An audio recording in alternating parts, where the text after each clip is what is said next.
Fox T Network. I'm your host, Heath Douglas, and here on today's show, we have a very famous or possibly infamous case, which involves a lot of mystery, intrigue, and tons of twists and turns that honestly, when I was even reading through the case personally, it had me on the edge of my seat.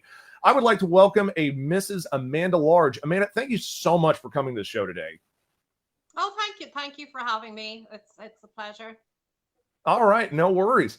So there is a lot, and I do mean a lot, to talk about today that we're going to get into with a very eye-raising story with one Ian Bailey, who has been the center of attention in a murder case that has practically gone international with its own Netflix and Sky documentary series called Sophie, A Murder in West Cork on Netflix. And then there's Murder at the Cottage, The Search for Justice for Sophie on Sky Crimes Channel, which if you do guys have those respective accounts, you can definitely check those out where you can watch those cases and, find out, the story about who he is, the woman he's accused of killing, and much, much more. And of course, we will be asking Miss Amanda about that as well, and kind of her advocacy for him, kind of how she's been involved within it.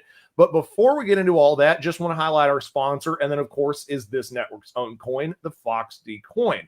Fox D Coin is a total community-driven coin with no premier and no developer's wallet that is keeping the coin hidden behind a wall. Fox D is a 100% transparent coin that is open to everybody, and it makes it where it's a coin for the people, by the people. And the unique advantage that the Fox D coin offers is what we're utilizing right now, the Fox D network. The coin gives everyone the opportunity to get seen on our network and gives your content a chance to shine, with your audience growing with you and, of course, with the network. We're always accepting new guests, streamers, and contributors for the network. So if you would like to expand your brand, you know what to do. Check us out on our website at foxdcoin.com. That is Fox, the letter D, coin.com, where you can download all of your own wallets. Or if you want to buy some coins yourself, you can find us on Bilaxy, Crex24, BitSales, FX, and Free Exchange. All right, Amanda. So for starters, go ahead and just tell us about yourself, who you are, where you're from, your background, and so forth. And especially also the story of kind of how you came into this investigation, along with what you possibly can tell us about the case itself, because like we were talking backstage, this is an open investigation. So I understand there may be some things that you may not be able to divulge due to kind of legality of it. But kind of tell us about, for the folks that don't know, who is Ian Bailey, his story, and basically how you kind of came into all this. Okay, so I'm a publicist. I was born in the UK in England, but moved to Ireland when I was quite young. So I've worked in the media for probably about 30 years, and I've ran campaigns before. I ran a campaign for an Irish celebrity called Linda Martin, who got fired off a TV talent show for ageism. And I got 100,000 signatures for that petition. That was back in 2007. I've done a lot of advocacy for animal rights, organised quite a lot of protests, including one that involved a drag queen jumping into the Liffey River in Dublin and swimming across it. So that was interesting. And that was in 2019. And I'm also an autistic woman who only got a diagnosis in her 40s. So I do quite a lot of awareness raising for autistic adults as well. Mm-hmm. So along with my publicity work, which obviously involves promoting artists and that, sure. I do a lot of activism work. I feel very passionate about people's rights, I guess, and about if I feel people have been treated unjustly. Mm-hmm. So how I got involved in this case is during lockdown, as you can imagine, the promotion end of things is it's kind of quiet because there's not many events and there's not much taking place. So I decided that I would start a YouTube channel, and I would do videos on different crimes in Ireland.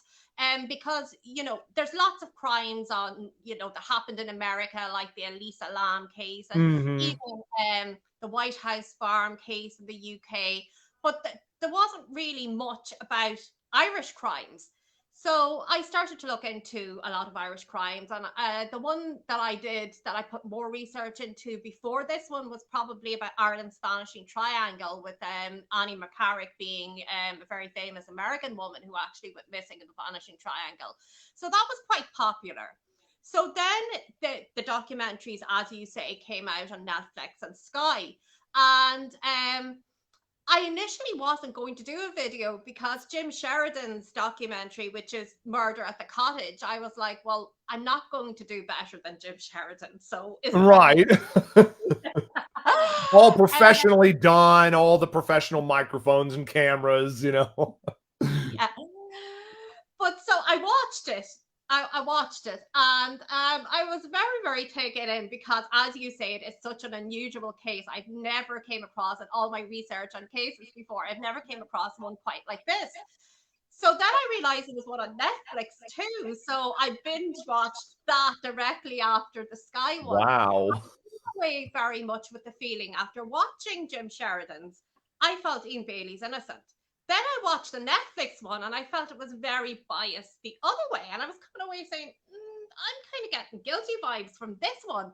So that really had me intrigued then. So I was like, you know, I really want to know more. So there's a thing called the West Cork podcast, which is very, very detailed. And there's many books as well on the subject. So I started to dig in. And obviously, the more I read and the more I studied the case, the more I really felt very, very convinced that Ian was innocent. So then I felt, look, I want to make a video about it, even though I'm not going to be better than Jim Sheridan's. Sure. So I did. And it turned out to be my most popular video on YouTube, getting thousands and thousands of views, because all my other videos didn't really have that many views because it was only a new channel. So at that point, I decided that I was going to actually contact Ian Bailey on Facebook and just tell him, look, I've made this video about you, just really out of a respect thing, because sure, I've had people make videos and stuff about stuff that I've done and not really ask me about it or give me a chance to even look at it and say, well, it's factual or it's not factual. Right. So I just, out of a respect thing, just said, look, you know, I'm going to send him a link to the video and just say, hey, listen, you know, I think you're innocent, you know, and fair play to you for, you know, for having gone through and been strong through this for 25 years. I didn't really think he would accept my friend request, or I didn't even think he would. And then he did. Wow. So I was like, oh, okay, right. So then we got into a very brief conversation, and I said, look, what would you like to happen here? And he said, you know, I would like this whole case to be reopened. I would like a reinvestigation because, you know, I want to clear my name. Right. So I said, well, actually, I ran a campaign before and I got 100,000 signatures. You know, the power of the people, the power of public opinion is very, very strong. So how would you feel about me setting up a campaign to try and make this happen? So he said, well, thank you very much.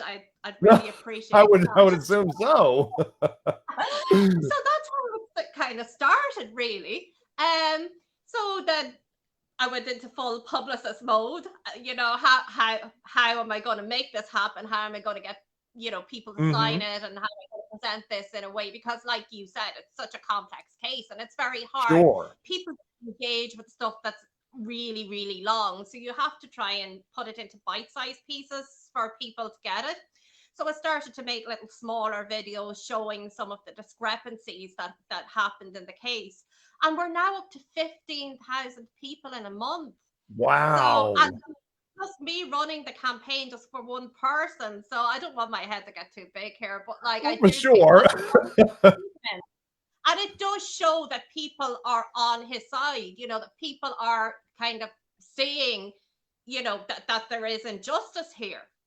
Sure. So I suppose, you know, to talk a little bit maybe about the case now, you know, might be a good idea. So sure, go ahead. I mean, like I said, divulge as much as you can, because again, like I said, I know this is an open investigation. So again, for the viewers out there, again, it is a reopened case. So just saying that there may be some things that may not be divulged openly. So whatever you can share with us, by all means, do it. Sure. So in 1996, Sophie Toscan de Plantier was married to Daniel Toscan de Plantier. He was quite a famous French director, film director. She had a holiday home in Cork, West Cork, near Skull. And a long, long way, the other side of Ireland to where I live. I've never been down to West Cork. But it's a very rural, very remote. And at that point in time, it's been a very backward kind of place, you know. So sorry, just no, it's okay, no worries. So yeah, so she had a holiday home here, and she used to visit on a regular basis. So she visited in December 1996, and on the morning of the 23rd of December, her body was found at the bottom of her gate. She was in her night clothes, but she had her boots on, and she had been bludgeoned to death with a concrete block. Wow. So nobody really, there hadn't been a murder in this area for over 100 years. So the Gardaí had absolutely no idea how to handle a investigation. And because it's in such a remote part of Ireland, it took 24 hours for the forensics teams to come down from Dublin. So the body was left out in the elements for 24 hours before being forensically examined, which is, I mean, I'm sure in America that must actually seem unbelievable. Right, because in even like in the American movies, it goes so quick. Yeah. Yes. I mean, imagine that. I mean, 24 hours it takes for a forensic team to get down there. And that's a whole story in itself. But to cut a very long story short, they did what they could. They took whatever, you know, fingerprints or DNA that they could at that time. But like I said, they kind of didn't really know how to do it, and they made a lot of mistakes. So they were really wondering, you know, what had happened. It was quite suspicious that Daniel, her husband, did not come over after she died to identify her body or even see her body. It was Sophie's family who came over, and then it transpired that her marriage was not terribly happy at the time when she died. So people were saying, was he involved potentially? He did get married quite quickly again after her. The idea of a hitman, very briefly, that it was a hired executioner, but because it was in such a remote area, they were like, you know, would somebody that was hired executioner find? But my point would be, yeah, if you're a hired executioner and you're getting paid enough money, of course you'll find it. You know? You would think like, so. You would hope so. Yeah, to me, that isn't really an excuse. Well, it couldn't be somebody that was hired because they wouldn't find it. But like, I mean, if you're getting a huge amount of money, like you'll make it your business to find it if that's your line. Right, of course. Yeah, so to me that really wasn't, you know, and that was just marked off with that no, because a hired executioner wouldn't find it. Let's forget about that lead. There were lots of different leads, like there was a blue car seen speeding in the area that morning, and there was lots of things, but none of these leads were really examined properly because very early on in the investigation, Gardaí decided that it was Ian Bailey, and they were going to make it stick. And even quoted on saying that to people that they were going to make it stick. Wow. So you might say, well, why was Ian singled out? Because I suppose that's the next question. Why? Sure, Ian? Why logs down the road? Why did they pick Ian? So if you can imagine back in Ireland at that time, Ireland is divided. Part of Ireland is in the UK, part of Ireland is in the Republic. So there was still at that time quite a lot of xenophobia around English people. Ian is English. He was actually a very, very successful journalist, wrote for all the top newspapers in the UK, had his own news agency. But through some personal things, issues in his life, he became very disillusioned with the rat race, and he decided that he would relocate to an area in West Cork to just kind of live a simple life and become a poet, because poetry is his big love. So he moved to West Cork. Now, Ian's a very tall man. Ian's about 6'4". So he is quite he stands out like a sore thumb almost. I wouldn't maybe put it like that, but he's he's an obvious kind of person because he Oh, you for know, because he's sure. tall. He also has he's got a personality that's very big. Mhm. So he would go into a pub and start reciting his poetry. He dressed very alternatively, with Mhm. big hats and, you know, looking like John Wayne. That's actually one of his books. It's called John Wayne's State of Mind. So Sure. he had, you know, a long black coat, you know, maybe a bit of Johnny Cash going on there as well. But he had a very Right. alternative kind of style. And let's say this made him stand out very much in this small rural area. And people Mhm. very much kind of, I think a lot of what was said back then was, you know, he didn't try to fit in. He didn't, he was always looking for attention. Right. And I don't really think he was always looking for attention. It's just who he is. He's an Oh, alternative for person, maybe sure. a little eccentric, but you know, you know, I don't think he was deliberately trying to annoy people. It's just who he is. And Oh, why yeah. should he change? You know, that's what I'm saying. I'm alternative, you know, and I've kind of gone Right. through something similar in small villages. People would be like, oh, you're too loud, or you know, you're too full of yourself, or you know, I've got that all the time. And Oh, it's a yeah. kind of Irish thing, but people like you to kind of fit in and just, you know, not be kind of putting yourself out there too much. It doesn't make you popular, particularly in rural areas, and that would have been Ian. Mhm. So of course, being a little eccentric, the first thing that people said, oh, it must have been a madman that did it. It must have been somebody that was crazy. And who's the only crazy person that we know in this village? Ian Bailey. Sure. So the finger started to point at him. That was one of the reasons why the finger started to point at him. Now, some crazy stories came out. Like, I mean, you're talking about crazy, saying that he thought he was a werewolf and he used to howl at the moon. People saying, you know, that he was appropriating Irish culture because he, you know, he tried to fit in a way, because Right. he used the name Owen as opposed to Ian, which is the Irish version, and they were like, oh, he's appropriating Irish culture by using an Irish Right. version of his name.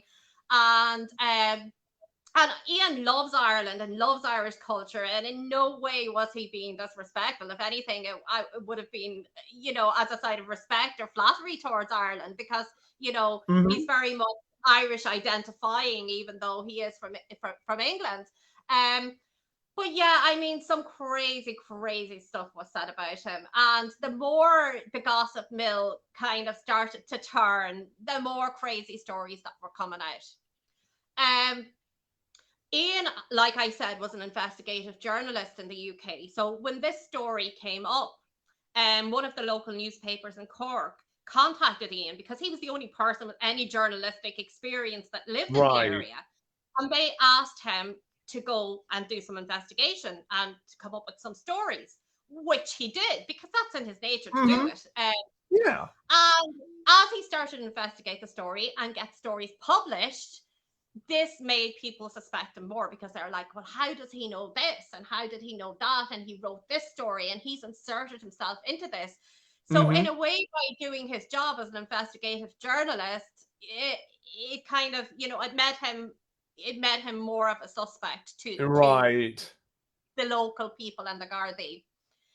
So this, I think, is when it kind of really went awry, so to speak. One of the editors of the newspapers rang him up about, I think it might have been a month or 6 weeks after the murder. I'm not 100% sure of the timeline. Right. Sure. It would have been like in the wake of the murder. One of the editors of the newspaper rang him up and said, Ian, do you know that you're a suspect in this case? And at that point in time, it was a bit of a shock to him, because he was like, well, he didn't know, and he thought it was so crazy. And he has a dark sense of humor. He's got, you know, he has got a dark sense of humor.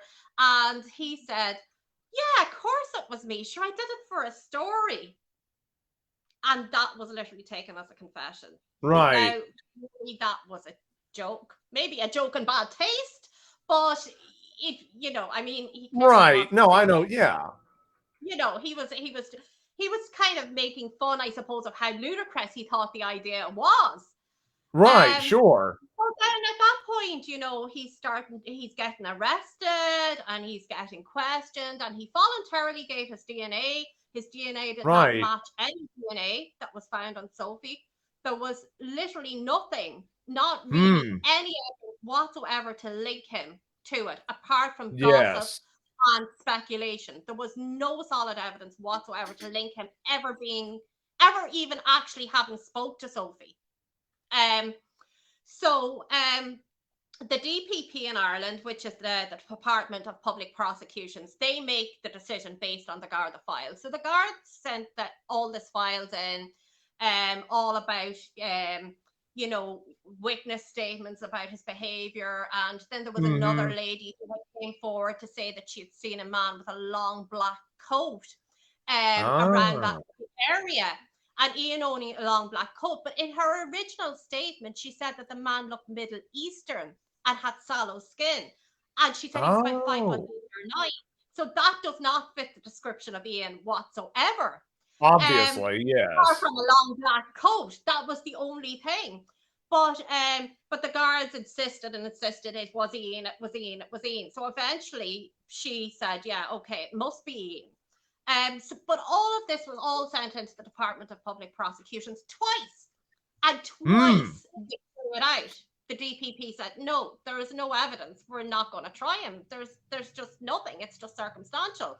There's really no Yeah. evidence. I mean, part of evidence that was sent in was some psychic who told that a woman called Sophia, she didn't even get the name right because it was Sophie, not Right. Sophia. Sophia had came through and told her that Ian Bailey had murdered her. And this was, can you imagine this drivel being sent in to the Department of Public Prosecutions? A psychic who Right. can't even get the name of the victim right. I mean, it just bears belief that these cops weren't fired. Like, if I was the Yes. Department of Prosecutions and I read this, I would be like, bring these men to me till I fire their ass, I mean, it's Yes. crazy. Yeah, I mean, but anyway, I mean, so you can see why I've gotten into this so much, because I'm Oh, like, for I just sure. can't Yeah. believe it really happened, like for real. So anyway, so it kind of died down then, and it was like, okay, he's not getting prosecuted, but the fingers were still pointed. He was still getting a lot of hate Hmm. around where he lived, and he still does to this day. My God, the abuse he gets on Twitter and everything, it's crazy. But anyway, the family, Sophie's family, were really pushing and pushing and pushing because they wanted to find out who murdered. They wanted to find out, Yes. particularly Of Sophie's son when course. he got older. He really wanted to know who murdered his mother. He was a teenager when she died. And I can understand that. I mean, grief is a terrible thing, and anger Hmm. is a part of grief, and you want somebody to pay for what's happened, and I do Yes. understand that. So they requested the Garda files in France. So the Garda files were all sent over. But the original Garda files, because by the time the files were sent to France, you're talking about years later now, years later. I'm Yes. not sure how many years, but you are talking about this being years later when the files were sent to France. A lot of those witnesses had retracted their statements, including the woman with the long black coat, who said that it probably was Ian. She had changed that completely and said, actually, no, it wasn't Ian. The guards just convinced me to say it was Ian. She had completely, Wow. and she insisted that the man was Middle Eastern looking and that it wasn't Ian. So she had retracted that, and other people had retracted their statements, but the guards never updated their files, so they just sent the original stuff over to France. So when the French justice system was looking at all this, they're thinking, Right. oh my, Ian is a crazy man. Oh, he was seen. This woman said it was him. And none of it was updated. So they're looking at very, very old files. So they decided to call upon an old law, an old Polyanic law, which if a French citizen is murdered anywhere in the world, the person that's the suspect can be tried in France in absentia, which means that the person, the suspect, has no defense and isn't even there in the courtroom. What? They decided, yes, for real. This is what I'm saying. Oh my God. I've never heard of that. Just to be, I've never, I mean, again, American law different than French law. So that's, you know. Well, over here in Ireland and the UK, we very much is to work on the same model as American, innocent until proven guilty. Sure, and there has to be, you know, reasonable doubt, and there has to be like a good balance of evidence to convict somebody. Which in a civilized society is absolutely right. But in France, this type of a trial, it's also called an intimate trial. It's not based on factual evidence. It's not based on evidence at all. It's based on the feelings of 3 judges who preside over the case. So you're talking about a case for somebody who isn't even there, who doesn't have a defense, and the judges base their decision on their own emotional feelings. How crazy is that? God. So the trial went ahead. I'm just speechless. I really am. That's just. Yeah, it is. Wow. It is. So the trial went ahead. And they convicted Ian and sentenced him to 25 years. So he's actually convicted in France. Wow. So they tried a European arrest warrant for him. So he can never leave the Republic of Ireland. He can't even go to Northern Ireland, which is part of the UK. He was unable to go to his mother's funeral in the UK because if he leaves the Republic of Ireland, he'll be arrested and brought to France to serve 25 years. Sure. On this trial. So they did try to extradite him to France, but Ireland's justice system said, no, we don't recognise that version of a trial. So no, we can't extradite him. But they can overthrow the French judgment. So he's protected in a sense while he's in Ireland, but he can never leave the state. So this is, you know, kind of, this is where we're at now. And I mean, so where I'm coming in here with the campaign is I'm saying, look, he's been convicted in France on false information because that wasn't even an up-to-date file, because half of that isn't even relevant, and how, you know, with the main witness statement, you know, had been withdrawn. So how should that have been allowed in evidence when she had withdrew the statement? Plus taking as a confession something that he said, oh yeah, I did it for a story, which is something that I'd say, honest with you, you know, if I was in the same situation, because Ian isn't completely neurotypical. He's you know, he's his own person, and you know, he's very unique. Sure. And very alternative, and I totally see where he was coming from, and I totally see the humor in that. Even though it was a little dark. But, you know, I mean, to be convicted of murder on that without even a defense, I think is absolutely crazy. So, but obviously I can't change, or we can't change the French justice system here in Ireland. But what I want to see happen, I want to see this case reinvestigated, because first of all, there's lots of leads that the guards did not even follow through on. For sure. They had already decided it was Ian. That's number one. Number two, forensics has came a long way since then, and it has transpired that there was DNA found on one of her boots, but at that time it wasn't enough to have been analysed. Perhaps it would be now. Ian has voluntarily given his DNA, and none of his DNA matched anything on the crime scene. Wow. So if the DNA and the forensics was redone, that would help clear things up. For sure. And then all the statements that have been withdrawn, all the crazy statements like, oh, you know, he's like, he had it off with 10 lesbians and this kind of nonsense that's totally relevant to the case, which was said. Apparently he was on a lesbians reading them. Oh my gosh.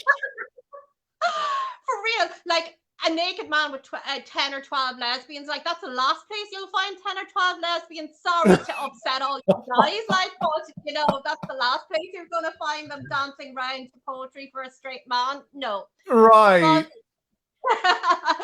maybe the person who said that was in their minds that they'd like to be around 10 lesbians who are watching Pornhub or something, but it never happened. It's all nonsense. So all those kind of ridiculous statements that were damaging to his character, all of them should be completely taken out of the Garda files. And I believe if all this was updated and resent to France, the France would have to relook at it and say, well, sure, that conviction was done based on false evidence. So that's the ultimate thing that we would like to see happen. And obviously, if the new investigation turned up something that potentially the killer could be found, that would be amazing, because that would be justice for Sophie. But, absolutely. Yeah, because her killer is out there. Somebody did it, Right, there's no right. justice for Sophie until there's justice for Ian, because if Ian didn't do it, whoever did do it, it's still out there walking around. And, exactly. I don't believe she can rest in peace until at the very, very least, the person who has spent 25 years of his life trying to fight this has his name cleared. Because I'm sure Sophie, if you believe in the afterlife, I'm kind of on the fence. But, if you do believe there's an afterlife, I'm sure that's not what Sophie would want, is that somebody's life was ruined falsely. So the campaign is called Justice for Sophie and Justice for Ian, because I believe that both of them are interlinked. So that's kind of where we're at. So I have written to Sophie's son, who obviously lives in France, and I've asked him to support the campaign, because I believe that even though he very much believes in the French verdict and he believes that Ian is guilty, I just feel because his decision and his belief is based on false information that he has gotten from the Gardaí. So I've kind of said, look, what's the harm in supporting the campaign to have the case reopened? If you're correct and the French decision was correct, well, then that can only strengthen it. But if you're wrong, somebody's life is ruined here. Not just maybe give the benefit of the doubt to Ian here and support the campaign to get this case reopened. So I only have contacted him in the last couple of days, so I haven't heard anything back yet, so I don't know how that's going to pan out. But I would like to see that. I would like to think that he would be open to justice being served properly, even, as I said, if he does think it is Ian. There's no definitive proof, so I just don't see why anybody, whichever side they're on, would have an issue with a reinvestigation, because it can only bring out the truth. So we're at 15,000 now, people, supporters, and it's growing all the time. Sure. So, and as I said, it's only a month. It's very early. That's very early days for a campaign. Really. So I think 15,000 in a month is really, really good. And we're obviously getting more international coverage now. Right, which is great. With the documentary coming out in America, Jim Sheridan's documentary is coming out in America in September. I'm sure that is going to pique interest in the over in America. So I just feel the more people, it's a shame. Imagine the embarrassment it must be for the Irish Gardaí too, that people in America, all over the world, are seeing what an absolute joke of an investigation this was. Even to make themselves look better, surely they would want to relook at this and say, well, we want to kind of clear our name as much as clearing Ian's name, because as I said, what I told you, imagine when people in America are looking at this and thinking what idiots the guards were in this situation, taking they even put in the statement that dogs were acting strangely around Ian that night. For real. Absolutely really stupid stuff. So yeah, I really think it does need to be just go back to the start, go back to scratch, and just, cut out all the nonsense and just look at what the real hard evidence is. And the hard evidence is that Ian, there's nothing to connect Ian to this murder whatsoever. He's lived with this for 25 years. He's lived with abuse from people. He's lived with you know, now with social media, as we spoke backstage about trolling and, you know, Mm-hmm. how easy it is for people to say horrendous things to you online. And I mean, he's very strong and he's very tough. And, you know, I think he's learned Right. to be able to, you know, separate himself from it to a certain extent. But there is no doubt about it. I mean, it has massively impacted his life. I mean, he's very creative. He's a poet. He's written 2 books of poetry, which is like really good. His poetry is excellent. Mm-hmm. From an artistic point of view.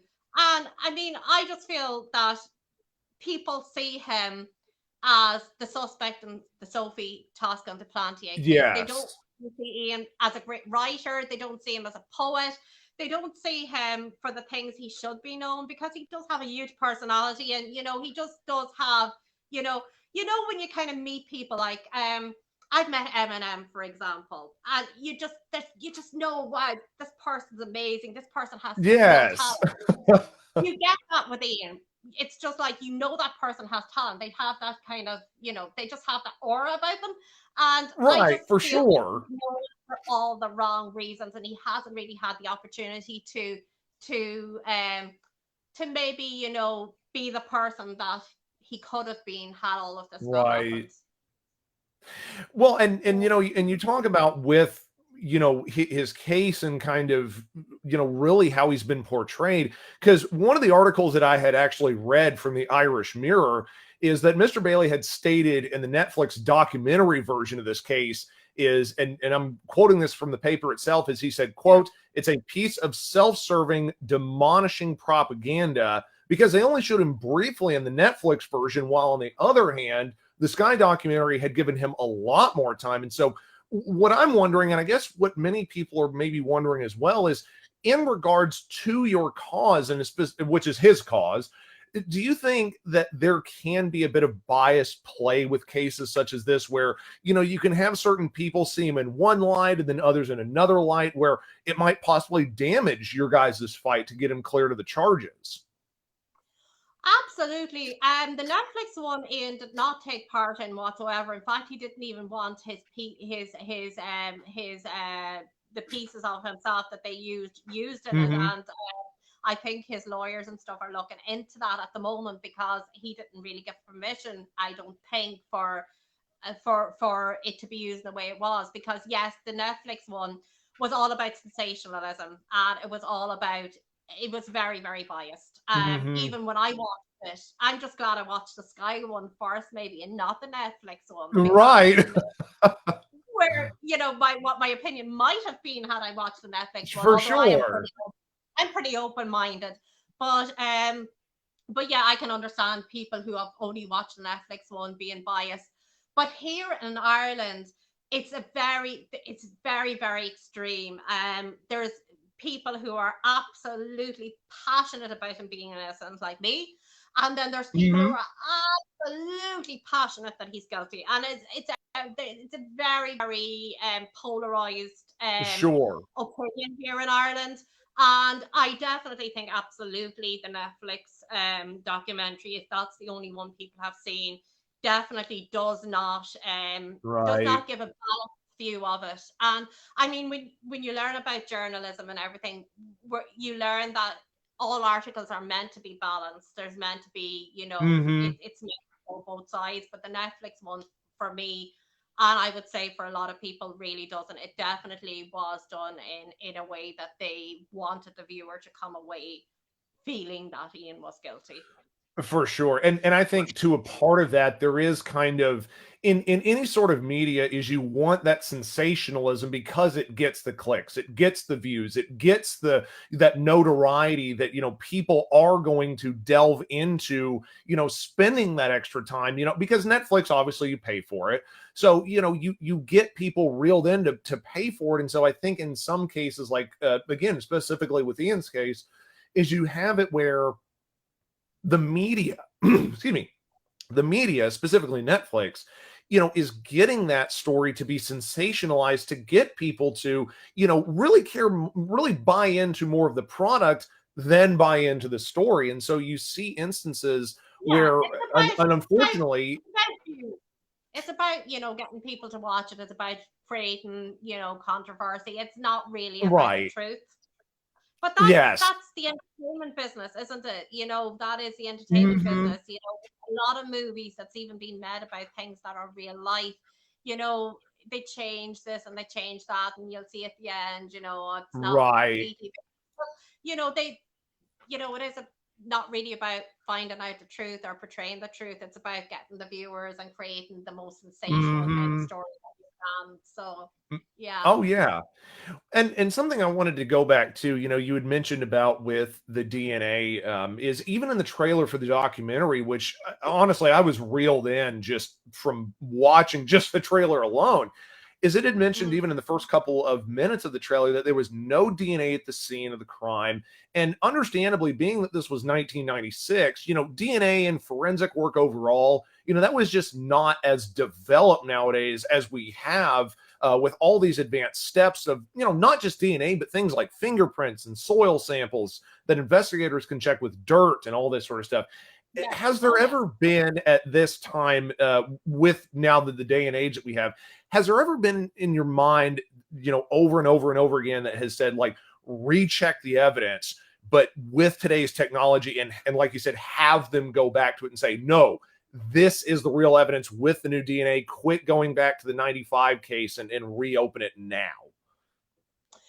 Yeah, well, I mean, some of the evidence, like, for example, there was a big farm gate, a 6-foot farm gate that had blood on it. Mm-hmm. That's gone missing. Oh, And how really? could a 6-foot gate go missing out of evidence? So there are items that are actually missing out of evidence now, which is a big issue. Right. Also, the black coat, because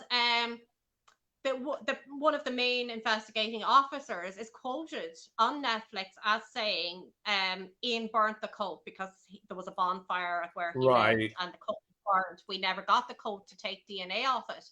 However, in the evidence, that Garda files evidence, they did get the coat because it was put into evidence and they still have the coat. Oh, So there's a direct contradiction, even just from Netflix, golly.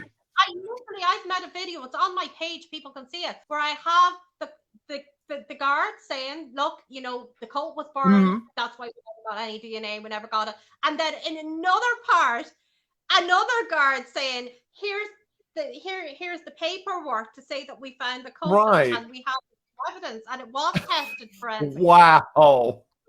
I mean, that's literally, they've literally done that publicly on TV. Wow. Yeah, I mean, I could literally make a video of it. They actually tried to get me to take that video down. And they Oh, actually sent me really? a legal letter telling me to take it down. And I refused, and I just sent it back. And I was like, no, because it's fact, it's educational purpose and under fair usage, Sure. I can use it because you have literally, you've literally contradicted yourself in your own show. So yeah, Yeah, so they have that's to use it. So it's still up there for people to look at. It's just, I think it's the reasons why we need an investigation part 1. But people will find it on the page. So I mean, so this is what I'm trying to do. I'm trying to pick out all the contradictions because there's right. literally so many contradictions in it. There was another case where in France, a woman, she's now a woman. She would have been a teenager, I think, at the time. She stayed Mm-hmm. in their house at the time of the murder. And she said that Ian had like washed this black coat and she had noticed it because it was a big woolly coat and it would have been incredibly difficult for him to try and dry it and everything. And it sat there in this bucket soaking like all over Christmas. But Mm-hmm. yet there's a video that was taken of Ian on Christmas Day and he's wearing the coat. So clearly it wasn't sitting Wow. in the bucket because he's wearing it on Right, video. exactly. So, but yet her Gosh. evidence was accepted in the French trial too. My So, goodness.